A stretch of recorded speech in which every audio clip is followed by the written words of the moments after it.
To get more on this, we're joined by Alanna O'Malley. She is a historian focusing particularly on the United Nations. Anna, thank you very much for joining us on the News Hour. What more can you tell us about the sanctions that have been imposed on Francesca Albanese? What would they entail?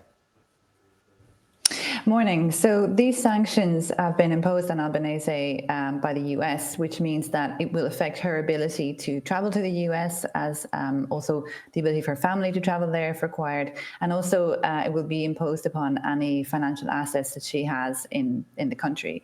But these sanctions, of course, are very much a political statement of protest by the US against Albanese's consistent criticism of Israel and its conduct against Gaza and its people.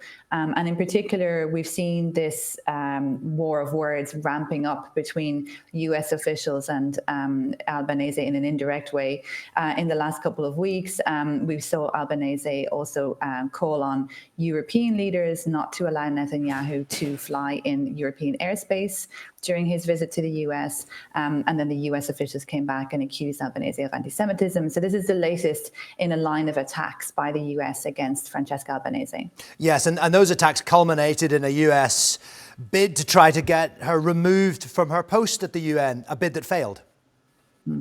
Yes, yeah. And I mean, Albanese has been markedly outspoken, as have many UN officials, but Albanese in particular, about the horror of what's happening in Gaza and also about Israel's, ability and Israel's actions against the Gaza people. And she has been very, very clear about the genocide that's being committed there and what should happen and who should be held responsible. And she particularly points the finger, of course, at Netanyahu and at Yoav Gallant, and calls for strong action against them. So she has been really one of the figureheads in the international community that is telling it like it is in Gaza.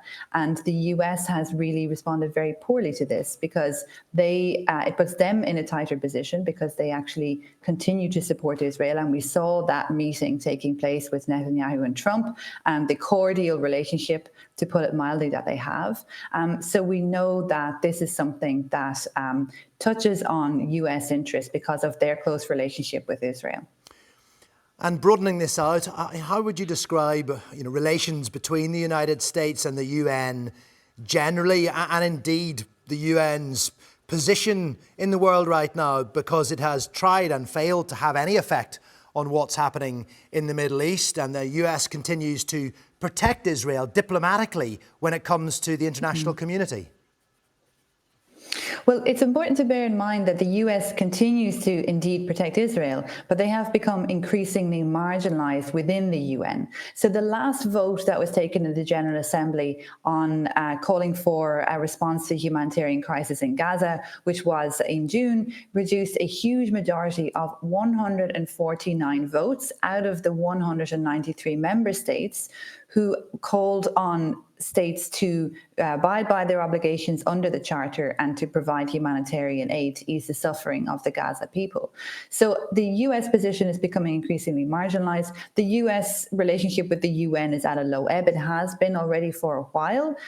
This attack on the ICC, which is not part of the UN system, but is of course related to the UN system, is another blow to the UN. But it's as Albanese has herself described, we need other powers, including the European powers, to be more forthright about their relationships with the Israelis, but also about standing up to the US and saying, we want to protect the instruments of international law and of international organization, of which the UN instruments and mechanisms are the center.